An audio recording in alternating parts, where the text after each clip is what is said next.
নবম শ্রেণী গণিত 2024 সাল নতুন বইয়ের দ্বিতীয় অধ্যায় ধারা, এই যে 7 নম্বর কোশ্চেনের সমাধান। 7-এর প্রথম অংশ এখানে ক নাম্বার, 1 নাম্বার যেটা বলি, সেকেন্ড অংশটা মানে 1-এর বাকি অংশ এখানে,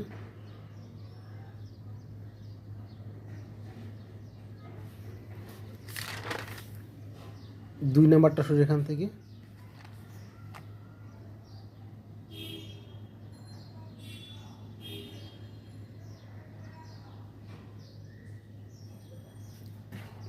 দুইয়ের বাকি অংশ এখানে,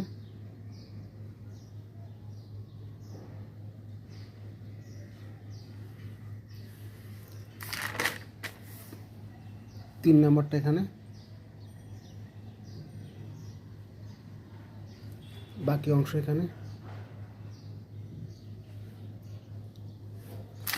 4 নাম্বার অংশ।